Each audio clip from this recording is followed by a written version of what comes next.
City care hospital शहर का सबसे बड़ा और नामी हॉस्पिटल था। यहाँ का मशहूर सर्जन डॉक्टर अरमान अपनी स्मार्टनेस और हुनर के लिए जाना जाता था। उसकी शख्सियत ऐसी थी कि हर नर्स उसके करीब रहना चाहती थी। लेकिन अरमान का एक काला राज था।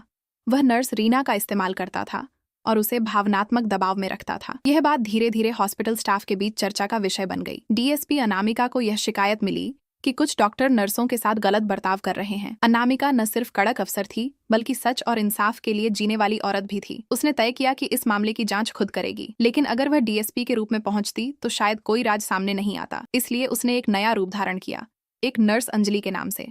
जब वह पहली बार हॉस्पिटल आई तो सभी हैरान रह गए। नई नर्स, साफ सुथरी ड्रेस, आत्मविश्वास से भरी हुई और सबसे बड़ी बात, उसकी आंखों की गहराई। मरीजों की देखभाल और मुस्कुराकर हर काम करना। जल्दी ही वह सबकी चहेती बन गई। डॉक्टर अरमान ने भी पहली ही नजर में उस पर ध्यान दिया।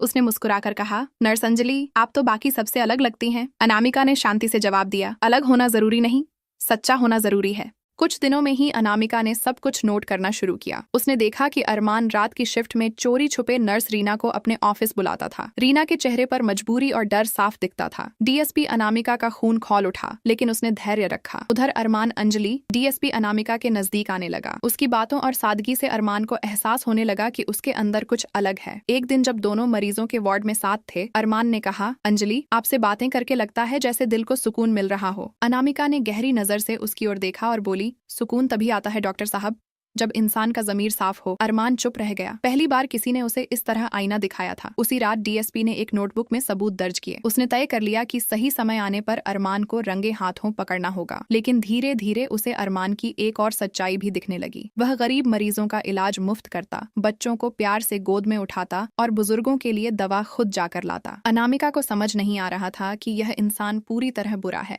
या हालात ने उसे गलत बना दिया है।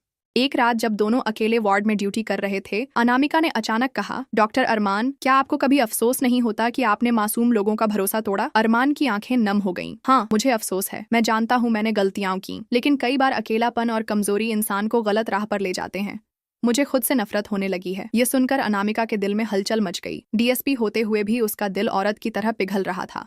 उसे लगा कि अरमान को सिर्फ सजा नहीं बल्कि एक दूसरा मौका भी मिलना चाहिए। धीरे धीरे दोनों की बातें दोस्ती में बदलने लगीं। डॉक्टर अरमान अनामिका की नजरों से मोहब्बत महसूस करने लगा। अंजलि, अगर मैं अपनी जिंदगी बदल दूं, क्या आप मेरे साथ रहेंगी? अनामिका ने दिल थामकर कहा, रिश्ते भरोसे से बनते हैं, पहले अपने गुनाहों का बोझ उतारो। उसके शब्दों ने अरमान को झकझोर दिया। उसने रीना से दूरी बना ली और उसके साथ हुई नाइंसाफी के लिए माफी मांगी। अगले हफ्ते हॉस्पिटल में अचानक पुलिस की टीम आई। सबको लगा कि कोई बड़ा केस है। तभी डीएसपी अनामिका अपनी असली यूनिफॉर्म में सबके सामने आ गई। सभी हैरान थे।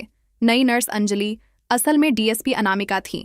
अरमान की आंखों में सदमा था। तो ये सब एक ड्रामा था? मेरे साथ बिताए हुए लम्हे भी झूठे थे? अनामिका ने शांत स्वर में कहा, नहीं डॉक्टर साहब, मेरा मकसद सच्चाई को सामने लाना था। लेकिन जब मैंने आपके अंदर इंसानियत देखी तो मुझे लगा कि आप बदल सकते हैं। अरमान की आंखों से आंसू बह निकले। क्या आप मुझे माफ कर सकती हैं? अनामिका ने कहा, शर्त ये है कि अब किसी मासूम की जिंदगी बर्बाद नहीं करोगे, और अगर मोहब्बत सच्ची है तो उसे निभाना सीखो। डॉक्टर अरमान ने उसी पल वादा किया। उसने नर्स रीना की हिम्मत बढ़ाई, हॉस्पिटल में नया कोड ऑफ कंडक्ट लागू करवाया और अपने पेशे को ईमानदारी से निभाने लगा। धीरे धीरे डीएसपी अनामिका और डॉक्टर अरमान की दोस्ती मोहब्बत में बदल गई। हॉस्पिटल के लोग अब उन्हें एक मिसाल मानते थे। डीएसपी ने सिर्फ कानून का नहीं बल्कि दिल का भी इंसाफ किया। दोस्तों, अगर आपको हमारी कहानियां पसंद आईं तो हमारे चैनल AI स्टोरी हुड को जरूर सब्सक्राइब करें और अपनी राय कमेंट्स में बताएं।